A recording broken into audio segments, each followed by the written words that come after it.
नमस्ते। एक एक जीवन अमूल्य है। कोरोना की इस लड़ाई में हर एक जीवन को बचाना हमारा परम कर्तव्य है, चाहे वो छोटी नन्ही जान हो, युवा हो या बुजुर्ग। हमारे देश की 16 करोड़ आबादी, हमारे प्रथम नागरिक, हमारे सीनियर सिटीजन, हमारे बुजुर्ग हैं।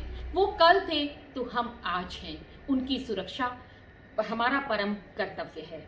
रहते हो तो हमारा कर्तव्य है कि हम उनको कोरोना के संक्रमण से बचाएं। वो अंदर हैं, सोशल डिस्टेंसिंग के नियमों का पालन कर रहे हैं, फिर भी कोरोना उन तक कैसे पहुंच रहा है? क्योंकि उम्र की इस पड़ाव तक उनकी रोग प्रतिरोधक क्षमता कम होती है। उन्हें अन्य बीमारियां जैसे बीपी, डायबिटीज, हृदय रोग, neurological disorder, liver disease, kidney disease, ये सब घेर लेते हैं और उनकी इम्यूनिटी कम करते हैं। ऐसे में हमें क्या क्या सावधानियां रखनी चाहिए? सबसे पहले, जो भी उनकी देखभाल में लगा हो उसे सोशल डिस्टेंसिंग के नियमों का पालन करना चाहिए। उन्हें भीड़ भाड़ वाले इलाकों से दूर रखना चाहिए। घर में भी जहां 5 व्यक्ति 6 व्यक्ति एक साथ बैठे हों तो उन्हें उनके कमरे में अलग से रखना चाहिए। अगर वे बेड रिटन हैं, व्हील चेयर पर हैं, तो वे घर में मोबाइल हो सकते हैं, लेकिन भीड़ भाड़ से दूर रहें। बाहर से जो भी व्यक्ति आ रहा हो वो सीधे उनके कमरे में प्रवेश नहीं करे। पहले अपने हाथ धोए, अपने आप को सैनिटाइज करे, उसके बाद ही उनके पास जाए। उनके कमरे की स्वच्छता का विशेष ध्यान रखना है। उनका वातावरण हवादार होना चाहिए। उनके कपड़े रोज किसी अच्छे डिटर्जेंट से उसमें सैनिटाइजर डाल के फिर धोने चाहिए। उनकी चद्दर रोज बदली जानी चाहिए और उनके कमरे में, उनके फर्श पर किसी अच्छे डिसइंफेक्टेंट जैसे लाइजोल डालकर पोछा लगाना चाहिए। और उनके रूम में जितने भी स्विच, हैंडल, कुंडे, टेबल टॉप और जो भी अलमारी की पकड़ने वाली, खोलने वाली ड्रॉअर के कुंडे हैं, सबको दिन में 5 या 6 बार अल्कोहल युक्त सैनिटाइजर से सैनिटाइज करना चाहिए। अगर वे व्हील चेयर पर हैं तो उसे भी सैनिटाइज करना चाहिए। उनके पर्सनल आर्टिकल जैसे उनका चश्मा, उनका मोबाइल, उनकी छड़ी, उनको भी सबको हमें सैनिटाइज करना चाहिए। स्वच्छता के बाद उनके खान पान की बात आती है।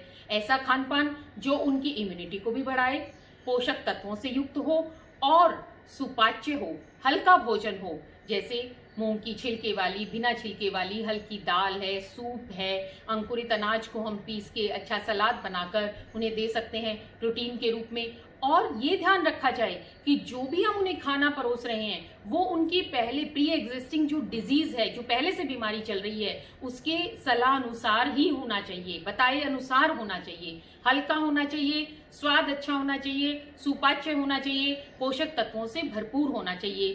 फल, सब्जियां, जूस, सूप, ये सब हम उनके आहार में शामिल कर सकते हैं। छाछ, राबड़ी, जो भी वो खाना चाहें और उनको पच सके वो भोजन हमें उन्हें देना चाहिए।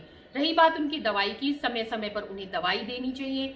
वॉशरूम जाने से पहले, भोजन परोसने से पहले, दवाई देने से पहले अच्छे से खुद के भी हाथ अच्छे से धोने चाहिए, किसी भी अच्छे साबुन से या अल्कोहल युक्त सैनिटाइजर प्रयोग में लाना चाहिए। उनके हाथ भी वॉशरूम जाने से पहले और खाना खाने से पहले धुलवाने चाहिए, खाने के बाद धुलवाने चाहिए।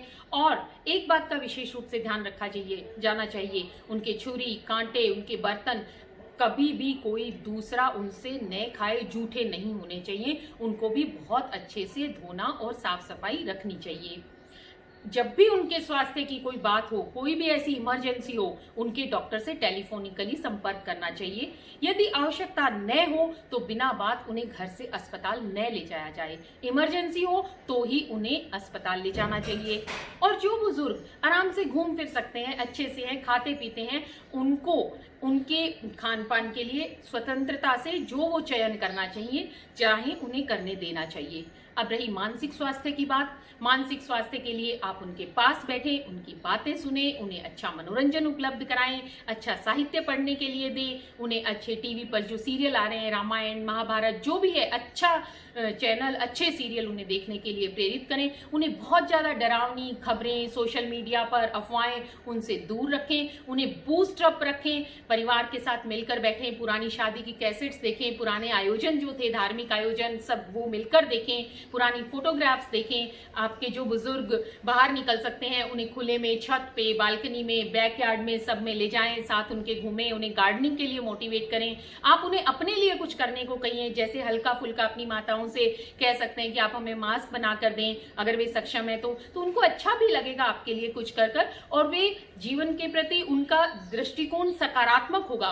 सकारात्मकता ही जीवन की कुंजी है और वो ही हमें जीने के लिए प्रेरित करती है, और जहां जीने की इच्छा प्रबल होती है वहां कोरोना जैसे संक्रमण से हमारा कुछ नहीं बिगड़ सकता।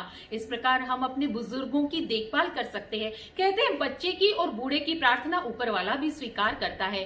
घर में हम सब आपस में बैठकर उस परम शक्ति को एक सामूहिक प्रार्थना द्वारा सुबह शाम याद कर सकते हैं। उससे हमारा मनोबल भी बढ़ेगा, हमारे बुजुर्ग मानसिक रूप से स्वस्थ रहेंगे, अच्छा माहौल होगा हंसी खुशी का, और ये लड़ाई हम कोरोना की जीत जाएंगे।